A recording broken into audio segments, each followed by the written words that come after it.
Nah, ini jadi yang tidak kalah menarik itu memang isu sabilillah, pemahaman dan pengertian sabilillah yang memang ditafsirkan menjadi banyak versi di lapangan dan di masyarakat, sehingga sebenarnya sabilillah itu kayak apa? Itu memang satu polemik pertanyaan yang perlu dijelaskan. Jadi sabilillah sendiri itu pengertian dari sabilillah yang disepakati oleh seluruh ulama empat madhab itu adalah golongan yang memang dikatakan al-huzzat al-mutatawwi'un fil jihad, yaitu orang-orang yang memang berangkat berperang, berangkat bertempur untuk menegakkan agama Allah dengan cuma-cuma. Dalam sebuah artian bukan tentara-tentara yang memang telah mendapatkan gaji dari negara atau pemerintahan muslim untuk berangkat berperang membela agama dan tanah airnya. Jadi ini adalah pengertian yang telah disepakati. Yang menjadi polemik itu adalah pengembangannya, penafsiran yang kedua, dan ini tidak disepakati oleh kebanyakan ulama. Setidaknya polemik ini sering kita jumpai di dalam kitab-kitab tafsir, namun tidak kita jumpai dalam kitab-kitab fikih ini malahan. Seperti yang paling masyhur itu adalah yang dikutip oleh Imam Qofal, bahasanya wana kola al Qofal an ba'dil fuqaha annahum ajazu sorfas sodakot ila jami iwujuhil khair. Bahwasanya Imam Al-Qofal ini perlu ketelitian ibarah ya. Imam Al-Qofal menukil dari sebagian ulama ini sampai sekarang ini tidak jelas siapa ulamanya. Bahkan ada satu basul masail yang mau mempertajam sebenarnya ulama yang dinukil oleh Imam Qofal ini siapa sih? Tetap tidak menemukan sosok nama yang pasti. Lah, juga di dalam beberapa kitab termasuk kitab Jawahirul Bukhari itu kitab hadis, ada yang mengatakan thalabatul ilmi wa yadkhulu fi dzalika ay fi dzalika muradnya adalah fi sabilillah adalah thalabatul ilmi alladzina yuhassilunal ilma asyariyah, yaitu orang-orang yang memang belajar ilmu syariat. Katakanlah kita adalah santri yang mempeng, itu mereka masuk fisabilillah. Namun di situ juga secara kelemahan ini ada sisi lemahnya, yaitu tidak kitab fikih secara spesifik. Dan beberapa fatwa-fatwa termasuk di dalam kalau kita bicara kitab modern ya, itu ada Mausu'ah Al-Fiqhiyah, itu kitab modern, kitab baru, itu di luar negeri namanya Mausu'ah, kalau bahasa kita namanya ensiklopedia. Di sana juga ada satu bahasa yang agak menggelitik. Ini saya tulis di HP. Itu ada sebuah bahasa, ya Allah,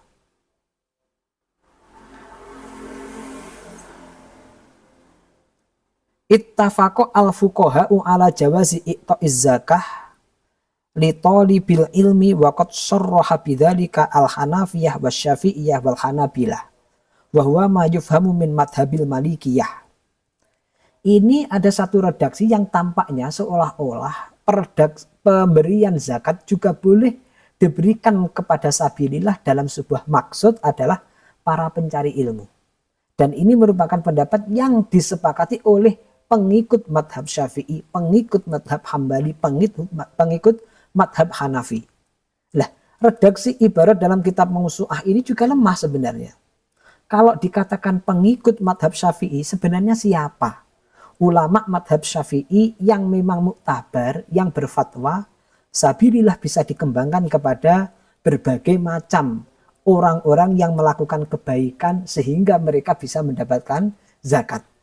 Ini ketelitian ibarah lagi. Ini sekali lagi tentang ketelitian ibarah atau referensi. Maka dari itu, makna sabilillah yang kemudian kita kembangkan atau orang-orang kembangkan, yaitu kepada siapapun yang berbuat kebajikan, kebaikan, termasuk mungkin di dalamnya adalah muadzin, termasuk di dalamnya adalah kiai, termasuk di dalamnya adalah pencari ilmu, guru ngaji, guru TPQ yang tidak dibayar oleh negara. Ini sebenarnya adalah pengertian sabilillah yang tidak disepakati oleh semua ulama. Dan level pendapat ini merupakan pendapat yang sangat lemah. Maka dari itu, kalau ditanya boleh atau tidak tuh sebenarnya kita memberikan zakat kepada santri atau guru ngaji. Dalam kasus ini, pemahaman saya dari seluruh ibarat yang coba saya pelajari dan pandangan ulama-ulama juga di dalam merespon dua tafsiran ini, sebenarnya lebih hati-hatinya kita mengatakan jangan difatwakan kalau pengertian sabilillah itu adalah mencakup selain orang-orang yang berperang di jalan Allah secara cuma-cuma. Jangan diartikan seperti itu. Jadi jangan dikembangkan selain kepada makna yaitu orang yang berperang di jalan Allah secara cuma-cuma. Ini untuk fatwa. Untuk fatwa itu artinya kita sampaikan ke publik biar nanti publik menjadikan ini sebagai acuan. Lalu bagaimana kemudian versi atau temuan kita pada sebagian ulama yang tadi identitas namanya juga tidak pasti tadi, yang dinukil oleh Imam Qofal tadi yang namanya juga tidak pasti lagi, didukung lagi itu tidak dari kitab-kitab fikih. Bagaimana apakah pendapat itu bisa kita pakai? Menurut saya lebih bijaknya pendapat itu tidak untuk kita fatwakan dan tidak untuk kita pakai secara konsumsi pribadi. Namun kita pakai sebagai alat husnudzon kita sebagai bekal dakwah apabila kemudian kita menjumpai di beberapa daerah masih ada praktek-praktek zakat yang di sana menyalurkan zakat kepada sabilillah dalam sebuah makna selain orang yang perang tadi.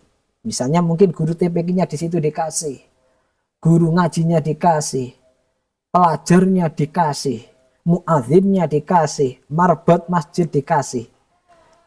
Kemudian ketika kita temukan tempat-tempat tersebut masih melakukan praktek demikian, dan sementara kita belum bisa membenahi secara total mungkin praktek yang ada di daerah itu tadi, kita husnudzon saja. Biarkan mereka tetap akan semacam itu, tidak usah kita paksakan memaknai sabilillah sebagai makna yang disepakati oleh seluruh ulama, sambil pelan-pelan nanti kita kasih pemahaman, karena ini nanti juga akan langsung berdampak dan bergejolak apabila dipaksakan. Boleh jadi orang-orang yang telah kadung mentasarufkan zakatnya kepada arah-arah itu tadi, boleh jadi tetap kita anggap sebagai bentuk tasaruf yang sah mengikuti qaul yang lemah ini.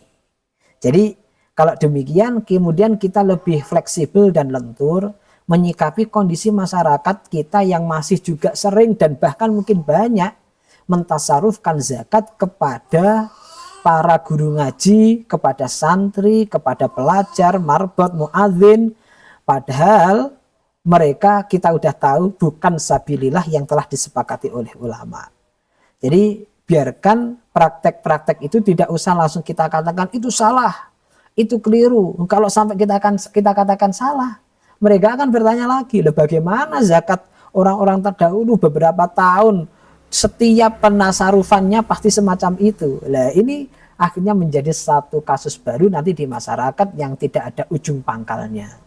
Makanya ketika kita menemui temuan-temuan kasus yang kayak gitu, lebih baik kita husnudzon, semoga yang dilakukan masyarakat itu tetap sah mengikuti pendapat yang tidak disepakati tadi itu atau pendapat yang lemah ini. Adapun untuk konsumsi kita pribadi itu lebih baik kita mengikuti pendapat-pendapat yang telah disepakati oleh ulama di dalam memaknai sabilillah ini. Jadi ini juga tidak menjadi sesuatu yang membingungkan sebenarnya, karena senajan atau meskipun orang-orang yang saya sebutkan tadi termasuk kiai, termasuk guru ngaji, termasuk guru TPQ, muadzin, ini tidak mendapatkan zakat misalnya ya, menurut qaul yang kuat sebenarnya mereka masih tetap bisa mendapatkan santunan-santunan selain zakat, termasuk santunan berupa hadiah, hibah, infak, ini masih bisa kita berikan. Karena memang zakat itu merupakan satu bentuk santunan yang diatur secara rinci besaran berapa yang kita keluarkan dan juga kepada siapa kita harus memberikan. Makanya di poin ini harus ada kepasrahan bagi kita untuk mengikuti seluruh aturan-aturan yang telah ditata di dalam zakat itu sendiri. Kemudian apabila kemudian saya menemukan kasus di beberapa tempat di lapangan itu, sebenarnya kalau misalnya santri gitu ya, apakah sebenarnya santri tidak boleh mendapatkan zakat? Benar loh. Santri yang tidak boleh di sini apabila dia mendapatkan zakat atas nama santri. Kalau zakat, santri mendapatkan zakat atas nama santri itu tidak boleh. Tapi kita masih bisa memberikan dia zakat atas nama mungkin orang miskin. Kalau kita memberikan nama atas nama orang miskin, ya kita lihat akhirnya tidak setiap santri akan kita beri, namun santri-santri tertentu yang akan kita beri. Termasuk santri itu biasanya di pondok, kalau sudah gede, udah dewasa, itu nggak begitu disuplai sangu dari keluarga, dia hidupnya juga tinggal ikut Pak Kiai atau mungkin menjadi pengurus pondok yang khidmah, sehingga untuk memenuhi kebutuhan keseharian sering telat, sering kekurangan, padahal dia di pondok ini untuk menghasilkan ilmu, untuk kemudian membantu perjuangan ilmu. Nah ini karena dia memiliki kekurangan-kekurangan yang semacam ini, kita bantu.